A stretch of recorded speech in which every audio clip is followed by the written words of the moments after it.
YNW Melly back in court today. His attorney saying the state has not given enough evidence to this point to keep him in jail, but prosecutors say they have proven plenty that shows he needs to remain behind bars.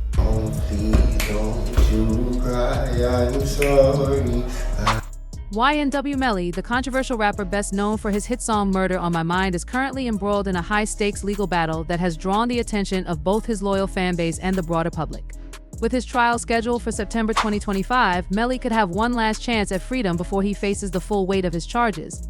His lawyers are actively working to challenge the evidence presented by prosecutors, aiming to have the charges against him reduced or dismissed, which could pave the way for his release. Legal experts and fans are closely following the developments, speculating on whether his legal team will succeed in getting him out before his trial. However, despite the intensity of the battle and the growing buzz online, no definitive timeline has emerged for a possible release, leaving both supporters and skeptics on edge.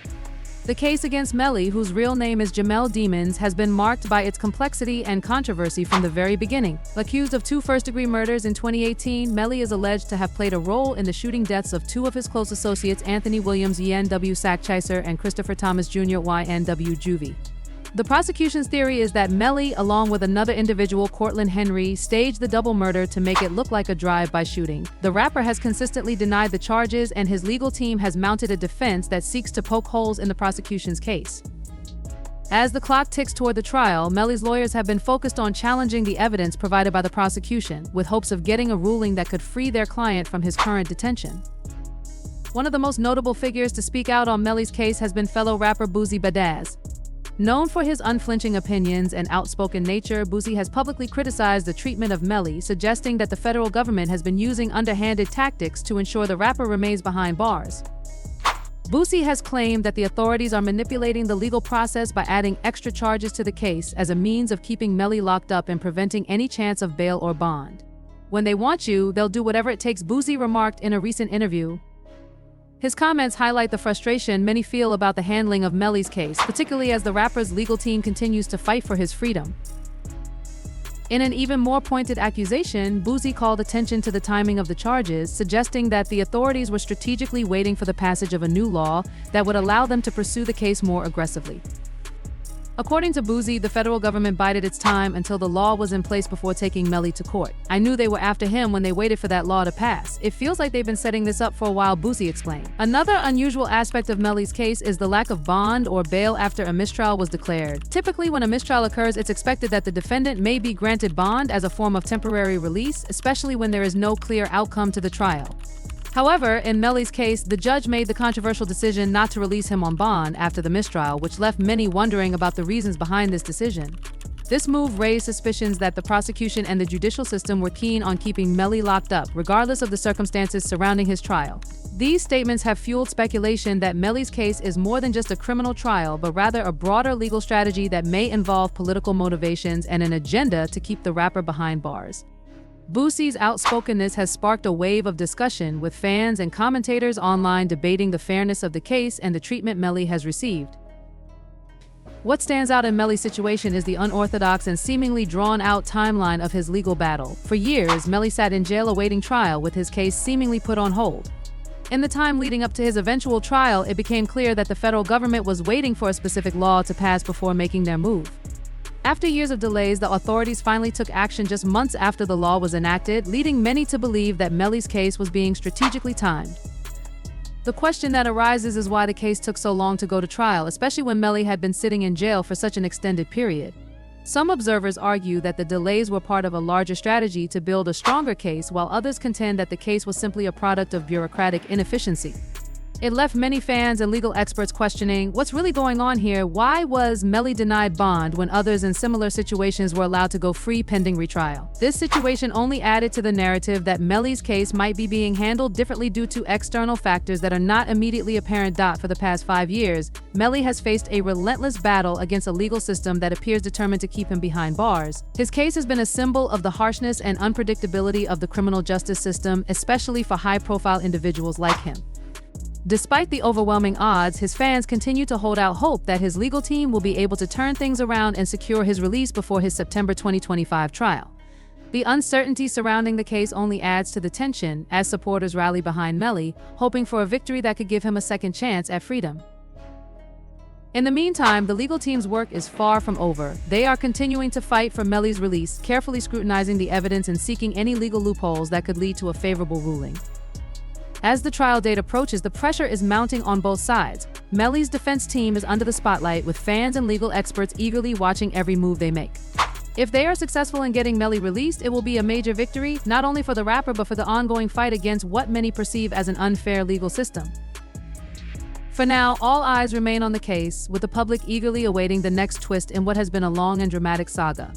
As the months pass and the trial approaches, the fate of YNW Melly hangs in the balance, and his supporters can only hope that his legal team can secure the one thing he has desperately been waiting for: freedom. For the past 5 years, YNW Melly has been living a nightmare, and it's only getting worse. His treatment in jail has been so bad that his mom is now suing the county jail where he's being held, hoping to finally get him released. According to reports, Melly himself has also taken action, suing the Broward Sheriff's Office for cruel treatment and demanding immediate release. He claims he hasn't been allowed to see or talk to his family in 3 years. Can you imagine that? 3 whole years without seeing or hearing from your loved ones. What's even more upsetting is what Melly's mother shared in an interview. She opened up about the harsh conditions he's been enduring, which go beyond just being locked up. It's about basic human dignity. This isn't just a legal battle anymore, it's about fighting for Melly's rights. His fans, family, and supporters are watching closely, hoping this will finally be the turning point in his fight for freedom. YNW Melly's mom has shared a heartbreaking look at what her son's life is like in jail, and it's shocking. In a recent interview, she didn't hold back her frustration, especially after Melly was granted a mistrial. Statistically, 88% of people in his situation get bond or house arrest, but Melly, he's still locked up. Despite not being convicted of anything, he's treated like the worst of the worst. He can't use a phone, can't even read his own mail. My son hasn't been convicted of a single thing, his mom said, pointing out the unfairness. Even inmates who've been convicted get treated better. Her words are a cry for help, not just for Melly but for justice. She's determined to make sure he gets a fair shot and is treated like a human being while he waits for his trial. Fans and supporters are rallying behind her, hoping this marks the start of real change. Or anything, they have the right to use a telephone, they have a right to be allowed to write letters to their loved ones, to receive their mail. They hold his mail, they don't give it to him. This would end up getting the attention of Charleston White, who would end up sharing that this is what YNW Melly should be living like. He shouldn't get special treatment because he's a famous rapper, as he allegedly committed one of the worst crimes that you could ever commit. Even the YNW, I'm so happy he in jail getting mistreated. Yeah, I'm so happy he in jail getting mistreated, homie. Oh, homie, when you take a life, homie, you ain't got a right to complain about a mothering thing, about being mistreated when you done controls the play somebody. This, however, made Melly's mother extremely unhappy. Jamie King would end up revealing that she's absolutely heartbroken for her son. She feels helpless as he's not even being treated like a human inside a jail, which is only going to help his chances of. When YNW Melly shared how he's been hurt and how scared he is for his life, it was absolutely heartbreaking. As a mother, hearing that made me feel completely helpless. The Broward Sheriff's Office needs to be held accountable. It's like they're making up their own rules and no one is stopping them. We've tried to take this to court to fight the way Melly has been treated, but the judge doesn't have much control over what happens inside the jail. WE even had a hearing about the mistreatment, but nothing has changed. It's beyond frustrating and heartbreaking. All I want is for my son to be treated like a human being and to get a fair chance. This isn't just about justice, it's about basic decency. And the jail they make their own rules, and I don't think that's fair because I know that they need to answer to someone too. This would end up getting the attention of all rappers, heirs, and celebrities in the industry, as Bowie would go on once again to speak on the stress that Jamie King has in going through, as his own mother went through a similar situation. She real, bro, you know, she real, she stressed out. I heard she had she real, and I reached my hand out to him. Cause I'm real. Yeah, I reached out to him, bro. I met his mom, and she a good woman. However, YNW Melly's lawyers aren't going out without trying. His lawyers would end up bringing up evidence from the original trial where Melly was texting his ex-girlfriend in real time when the crime was going down, when he was running away from the men that he claimed was using firearms against the vehicle that he and all the other YNW boys were in. That would be the part of me saying that someone just H'd the car up and was trying to shoot him. So I asked him if he was okay where he was, and he's like, there's a car coming behind him, like hiding. He was like, there's some, I think they're still out here or something. So I'm like, are you okay? He's like, I'm okay. I said, well, we're a sack and juvie. And he said, I don't know if they're in the car. I think they're proving that YNW Melly was being chased by a car with rival street members in it, but also in the YNW Melly trial was the prosecutors admitting. When no firearm was ever found, YNW Melly had a pretty interesting reaction. He said, I didn't have one, so I don't even know which one I'd use, almost as if he was pointing out how ridiculous the whole situation was. But the feds weren't backing down. They put together a 6-page document explaining why Melly should stay in jail, listing all their reasons. After reading it, you'll have to decide for yourself should he be released or not. It's a tough call, and hearing both sides makes you really think about what's fair and what's right in this case. The feds made their case pretty clear, starting with a text message from YNW Melly's phone just hours after the crime. When someone asked if he was okay, Melly replied with, "I did that," and even added a smiley face emoji. Then there was another strange message from Melly's phone later that day just after 4 p.m. where he responded with "Shay Chi," leaving people wondering what that really meant. But the evidence didn't stop there. On his phone, they also found a saved video from a Facebook Live showing Melly and his friend Borland reacting to what had just happened. These clues only make the whole situation even more mysterious. So, what do you think? Does this evidence paint a clearer picture, or does it raise even more questions? Hours after it was done dancing in a parking lot recording a music video, Melly still turned regardless away after this early morning. He's still out being very positive, turn still hey, but do still turn regardless of what happened. You already know Melly's lawyers claimed that Melly and Borland were contracted to record a music video on this day and they couldn't delay it, so they put on a strong face and went out and recorded it, but others saw it as Melly and Borland not showing an ounce of sadness for the passing of their two best friends. They then led into some new evidence that was found after the Melly trial was done, where recently a rogue All Block member shared a secret that YNW Melly told King Vao, as Melly and King V were very close friends before V sadly passed and Melly was arrested. Allegedly, Melly was asking King Vao for advice on how to handle a situation where your two best friends are coming after you for financial gain. Did V really tell you that Melly told him that he was two friends? He ain't come out and say like we got into an argument, and so you know. If you know when people could say something without saying it, and so he told me like once I posted what I posted, he was mad at me, bro. Why you put there, bro, the B? I'm like, you S up here, like, you know the love we got, you do this for us, but you going to trust that his two friends? And he said so was trying to extort him. That's so I'm like, if they was trying to extort him, then why you still around them? After further investigation, many realized the YNW name is a registered business where Melly and Borland would perform concerts. YNW Melly and his team were making money by selling merchandise and running Instagram promotions, all in exchange for cash. They funneled the money through YNW's bank account, with Jazer and Juvia thinking it would be split evenly, minus 25% each for the 4 YNW members. But here's the catch: they didn't do any work for it. Physical evidence of the crime, such as the Jeep that they were driving in, as during the original trial Sergeant Williams revealed, there is no way that this could have been a drive-by assignment, which is to determine if this was a drive, and my determination was that this is not a drive-by, and it's based upon this picture here, which is a very good picture to describe it. All of these rounds are done, one is done at a stationary position, when all but one of these rounds are going in the one round. Now, if you know anything about King Von and how he handled business, you can probably guess the advice he would have given Melly on how to deal with all of this. Given Melly's emotional reaction, it's clear he took the situation hard. The lead prosecutor, picking up on this, decided to dig deeper into the whole situation, trying to uncover even more about how the money was being handled and what role everyone played. It's a twist that raises even more questions about loyalty and trust within the group. What do you think? Was this all a setup or just a matter of poor decisions? The question was raised about the movement inside the car and the number of rounds involved. The answer came back that there were 3 rounds inside the car. They made it clear that shots fired by Mr. Williams and Mr. Thomas from outside the car didn't count. Then, someone asked if it was possible for 2 rounds to be fired inside the car. The response was firm: no, it's not possible. Why?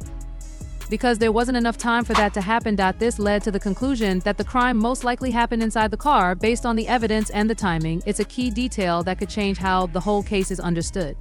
What do you think? Does this fit with what you expected, or does it raise more questions?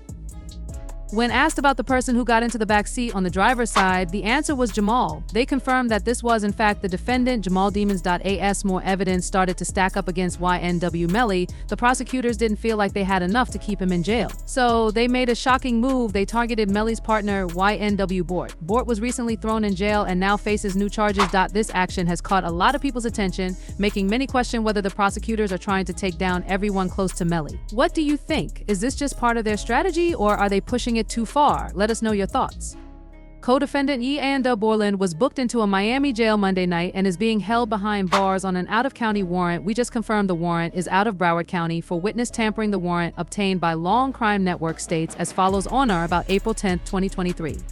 Continuing through and including July 22, 2023, Carlin Henry aka Borland along with others did unlawfully and knowingly engage in misleading conduct toward another person with the intent to cause or induce them to withhold testimony. Things just got even more intense for YNW Melly and his partner Borland. There were even rumors that some street members might try to get revenge on the jurors who sentenced Melly to life in prison. But that's not all. The situation has taken a serious turn, with even more charges being added to their cases. The state has now filed 6 new charges against Melly and 2 others who were allegedly involved. These include tampering with a witness, directing criminal activity, conspiracy to tamper with a witness, and unlawfully using a two-way communication device. And the scariest part, some of these charges carry life sentences. This is getting more serious by the day. With all these new charges piling up, the stakes couldn't be higher. What do you think? Can they fight their way out of this, or is this the point of no return? Let us know your thoughts. If Melly and Borland are convicted, these new charges could lead to a long prison sentence. The charges stem from yet another mistake by YNW Borland. Juvie's father exposed how Melly and Borland allegedly tried to tamper with a witness. They reportedly used code words to convince Melly's ex-girlfriend not to testify against him in the original trial. Now, both YNW Melly Jamal Demons and YNW Borland Cortland Henry are facing serious witness tampering charges. The prosecutors claim that Melly had a complicated plan to try to manipulate the situation and avoid the consequences of the trial. This is a major turning point in the case, with even more trouble now stacking up for Melly and his team. What do you think? Can they still fight back, or is this the beginning of even bigger consequences? Let us know what you think. Communicating, he wasn't allowed to use the phone, but he was passing notes to people, and then this person's calling this person, and then that person alike to me. They going through extreme measures to try to cover up and convince people not to testify. Like Mariah mom, they was used cold words like Rihanna, and it said rocket baby mom, and